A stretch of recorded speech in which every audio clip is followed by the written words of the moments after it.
Assalamualaikum warahmatullahi wabarakatuh. Perkenalkan, nama saya Nur Aisyah, mahasiswa program studi administrasi bisnis kelas B.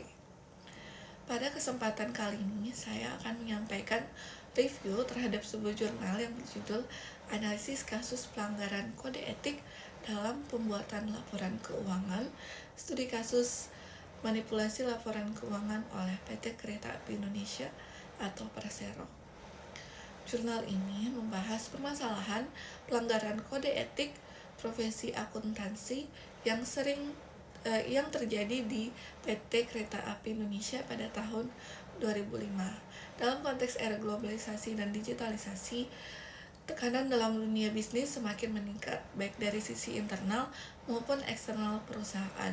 Kondisi tersebut seringkali mendorong munculnya praktik tidak etis, salah satunya berupa manipulasi laporan keuangan.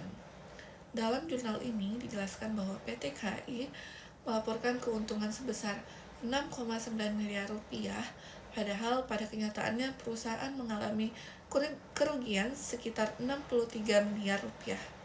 Manipulasi laporan keuangan tersebut dilakukan untuk menutupi kondisi keuangan perusahaan yang sebenarnya, serta mempertahankan citra perusahaan di hadapan publik dan para pemangku kepentingan. Namun, tindakan tersebut justru menimbulkan dampak yang serius. Manipulasi laporan keuangan tidak hanya melanggar prinsip kode etik akuntan, tetapi juga mengakibatkan menurunnya kepercayaan publik, munculnya konflik internal antara manajemen dan dewan komisaris, serta merusak reputasi perusahaan dalam jangka panjang.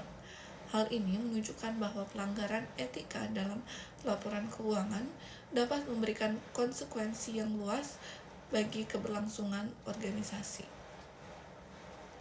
Adapun kelebihan dari jurnal ini adalah pembahasan yang komprehensif mengenai dampak pelanggaran kode etik, tidak hanya dari aspek hukum tetapi juga dari sisi organisasi, kepercayaan stakeholder. Selain itu, penggunaan metode kualitatif memungkinkan penulis menggali latar belakang, motivasi dan konsekuensi dari kasus manipulasi laporan keuangan secara lebih mendalam. Meskipun demikian, jurnal ini juga memiliki beberapa keterbatasan. Studi yang dilakukan hanya berfokus pada satu kasus sehingga hasilnya kurang dapat digeneralisasikan. Selain itu, jurnal ini belum menyajikan rekomendasi atau langkah-langkah konkret untuk mencegah terjadinya pelanggaran kode etik di masa mendatang.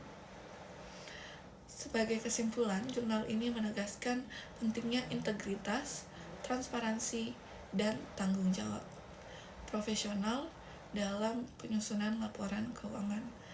Kasus PT Kereta Api Indonesia dapat dijadikan pembelajaran bagi perusahaan dan calon profesional agar senantiasa menjunjung tinggi etika dan menjalankan tugas dan tanggung jawabnya.